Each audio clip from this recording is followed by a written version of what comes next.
Through the camera viewfinder, a human shape lay on the surgery table. But when he lowered the camera, the table was empty. He deleted the photo. It came back, clearer each day. Watanabe, a freelance photographer, broke into an abandoned hospital that had been closed for 15 years. The hallways still smelled of antiseptic. He headed for the operating room on the 3rd floor. He pushed open the heavy door. Inside, a rusted surgical light hung from the ceiling. A surgery table stood in the center, covered with a vinyl sheet. Watanabe raised his camera. Just as he was about to press the shutter, the surgery table shifted slightly. Metal groaned. The vinyl sheet bulged upward from the inside. Watanabe put his eye to the viewfinder. Through the lens, a human shape lay on the table. He lowered the camera. The table was empty. He pressed the shutter. On reflex, the flash turned the operating room white. When the light faded, the vinyl sheet lay flat and still. Watanabe left the building, fast. At home, he reviewed his photos. In one shot, only the operating room, a white outline lay on the surgery table. The shape of a person, faint but unmistakable. He deleted it. The next day, the photo was back in his camera roll. The outline was clearer than before. He thought he could almost see a face. He deleted it again. 2 days later it was back, clearer still. He reset his phone to factory settings. On the new device, the photo was the first image in his camera roll. The figure on the surgery table still exists in his phone today. He doesn't know who it is. He doesn't know what it is. Every day, the face becomes a little clearer.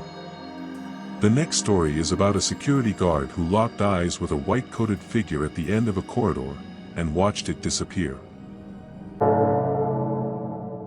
At the end of the 3rd floor corridor, a figure in a white coat stood still. He called out. It turned around. Their eyes met. Then it was gone. The next morning, he found that the last patient ever admitted had been erased from every record. Yoshida, a middle-aged security guard, took a job doing night rounds at an abandoned hospital awaiting sale. The work was simple: walk the building twice each night.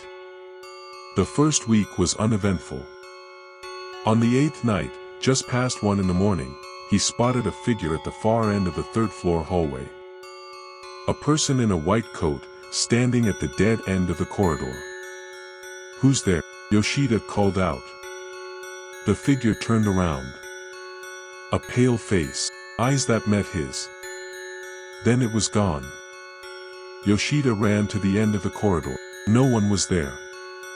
The windows were sealed. There was no way out. He filed a report. Police searched the next day and found no sign of an intruder. He saw the white-coated figure 3 more times. Same floor, same spot. Every time their eyes met, it vanished.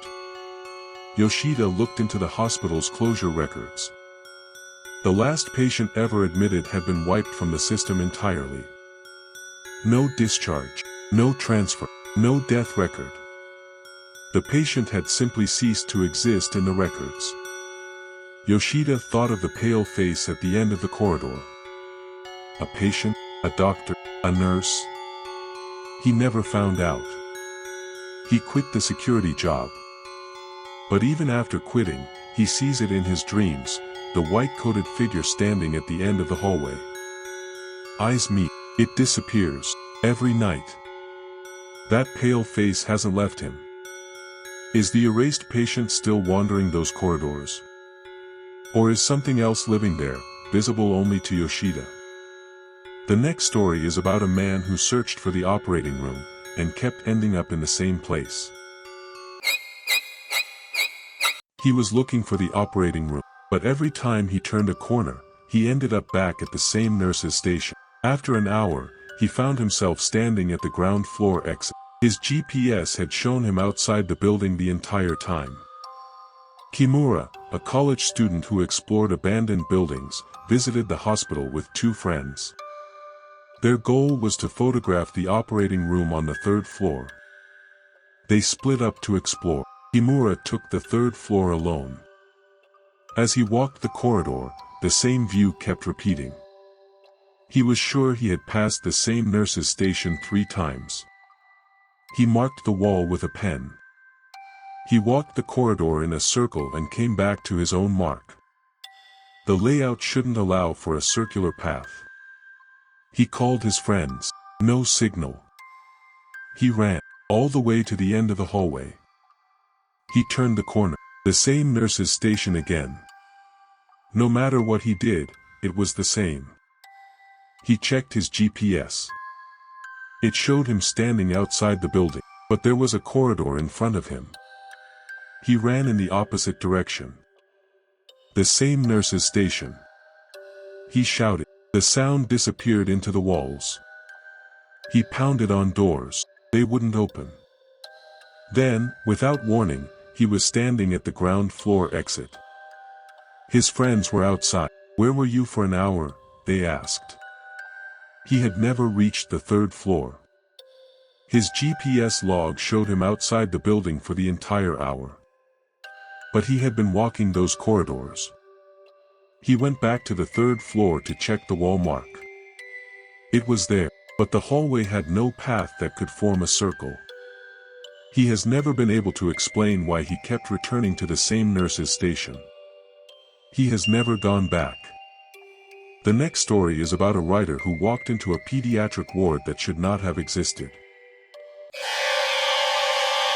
She found a door marked Pediatrics in the 2nd floor hallway. She opened it. A clean white corridor stretched ahead. Children's laughter echoed from inside. The next day, the door was gone. This hospital had never had a pediatric ward. Mayumi, a freelance writer, came to the abandoned hospital to research a feature article. Her records showed the hospital had only 3 departments: internal medicine, surgery, and orthopedics. At 3 in the afternoon, walking the 2nd floor corridor, she found a door she didn't recognize at the far end. A sign on the door read, Pediatrics. It wasn't in any of her records. She pushed it open anyway. A white corridor stretched ahead, high ceilings, bright, clean. It didn't look like an abandoned building. Children's laughter drifted from somewhere deeper inside. Mayumi stopped. There shouldn't be any children here. She walked further. Patient rooms opened on both sides.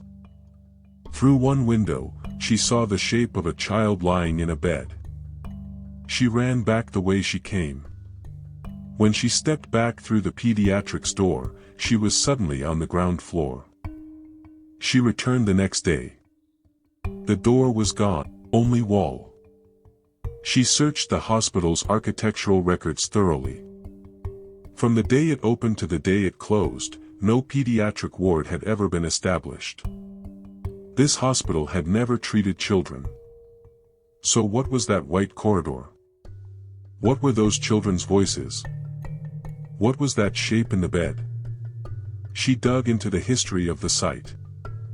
Records showed a different facility had stood on the same land before the war. A facility where many children had been hospitalized. Details unknown. She still thinks about what lay at the end of that white corridor, what those children were waiting for. She never wrote the article. She couldn't find the words.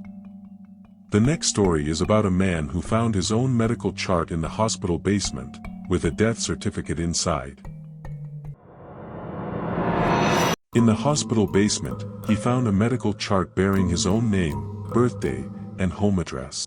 Admission date, today, 10 years ago. Discharge date, blank. The last page held a death certificate. Only the year was smeared, illegible. Nakata Makoto, an office worker, joined a guided tour of the abandoned hospital. In the basement archive room, old patient charts lined the shelves. The guide explained that these records had never been disposed of. Nakata scanned the spines of the charts without thinking. One stopped him. It read, Nakata Makoto. His name. He pulled the chart from the shelf. Admission date, today's date, 10 years earlier. Date of birth, his own. Home address, where he currently lived. Discharge date, blank. He turned to the last page. A death certificate was folded inside. The year of death was smeared, unreadable. He put the chart back on the shelf. He asked the guide. The guide said they hadn't checked patient names. He drifted through the rest of the tour. At home, he tried to remember what he had done 10 years ago today. He couldn't. The day was simply gone from his memory.